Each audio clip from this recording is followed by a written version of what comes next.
Kiitos ja hei hei. 1, 2, 3, 4, 5, 6, 7. Tämä on V8. Kyllä, mutta arvatkaapa minkä auton V8. 5 pisteen vihje. Olemme Uudenkaupungin automuseossa. Uskomatonta, mutta totta. Tämä raju V8 rauta on Saab 9-tonninen. Suomessa tehty moottoria myöten.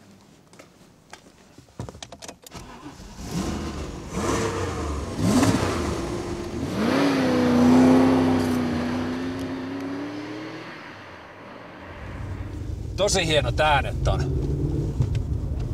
Ja voima puhuu. Se on suunniteltu aikanaan Amerikan markkinoita varten tämä moottori, mutta valitettavasti vain 5 kappaletta tehtiin. Aha. Mihin sitä kariutui tää hieno suunnitelma? Se taisi olla ehkä kysymys siitä, että General Motors osti Saabin ja heillä oli oma V6, niin tälle ei löytynyt oikeastaan tilaa markkinoilla sitten enää. Tämä on auto, jolla toi moottori on testattu.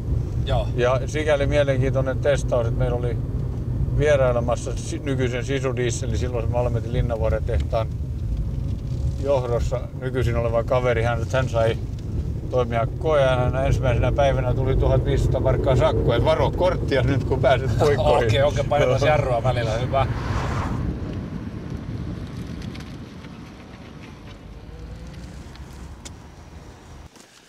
Viime puskurissa pyysimme katsojia keksimään tepsiviä rangaistuksia niille autoilijoille, jotka eivät viitsi käyttää vilkkua. Vastauksia on tullut erittäin runsaasti ja tosi mojovia juttuja. Eräskin 9-vuotias Juho-poika Keurulta ehdottaa, että heitetään vilkutonta jääkylmillä vesi-ilmapalloilla julkisella paikalla. Oikein. Raati on vetäytynyt valitsemaan voittajaa, joka kerrotaan puskurissa ensi viikolla. Siunatuksi lopuksi katsomme kuvia tuuttihondien parveilusta tänä aamuna Vantaalla, mistä lähdettiin sitten letkassa ajamaan kohti Hankasalmea japsistarojen kokoontumisajoihin. Tapahtumasta lisää ensi viikon puskurissa.